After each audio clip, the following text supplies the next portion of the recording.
Hi. These are some photos my daughter took in her junior year abroad in India.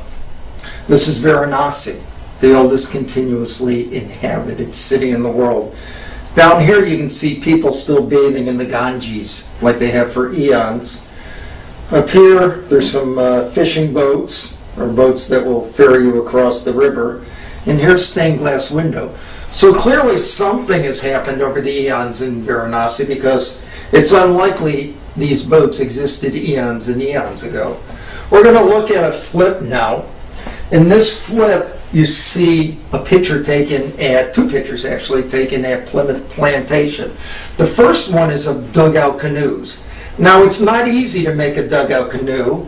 If you'll bring the thing back to the video here, you'll see that you have to bend over and take a stone axe, and you're going like this, and it's really hard work. So after a while, you want to be able to do this easier.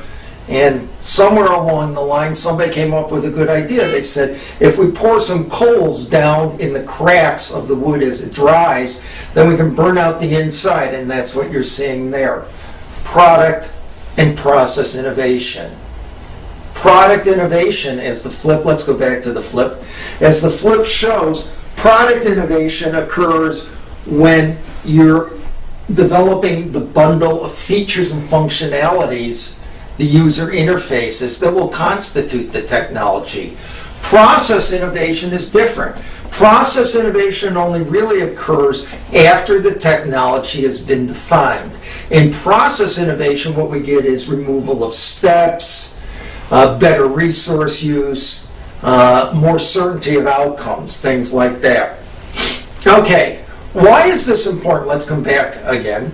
Why is this important? Because it helps us understand what it means to put together the puzzle behind bringing a technology to market. And if we can't put this puzzle together, we really can't do a deal. So this session is about emphasizing and taking a look back at what we've discussed so far so we can go forward. What's it mean to put the puzzle together? Well, think about a dynamically changing jigsaw puzzle. Pretty hard to put one of those together. And one of the problems is the piece we have is a middle piece, not even an end piece. This piece is the technology.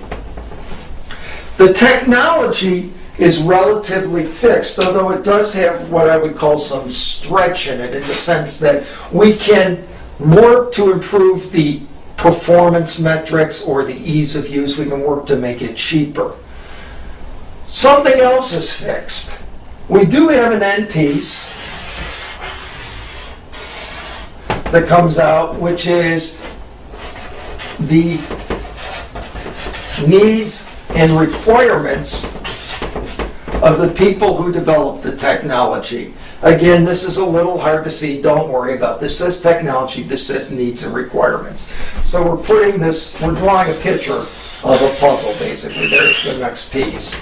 Now let's look at another piece here. If we have needs and requirements of the developer, there's also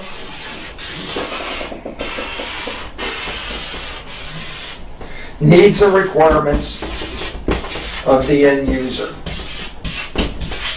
As we saw before, the end user is the person who's going to have a physical relationship with this technology.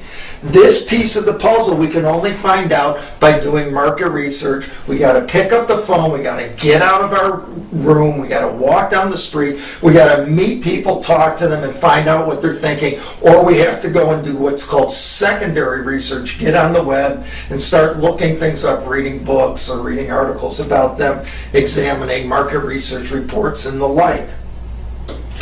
Now, we're still missing some things. And one of the things that we're missing is the piece of the puzzle that is the target. The target is not necessarily interested in us unless it needs our technology in order to satisfy its customers or its end users. And whether it's going to be really interested in us or not will depend upon who else is selling technology, which we call the competition. So it's going to depend on what other things are going on out there in the market.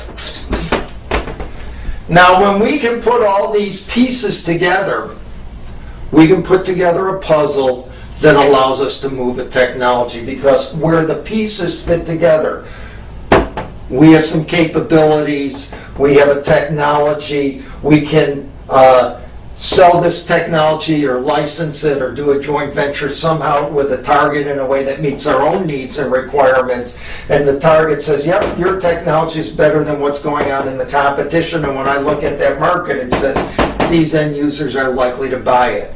That's the context within which we're going to do the deal. So we need to put together this puzzle in order to understand how to do the deal. We're going to talk a little bit more in the next session, in the next few sessions, about deal vehicles, so we have some framework. But we will come back and talk about market research and how you put this puzzle together. So with that introduction, I'll see you in a few minutes.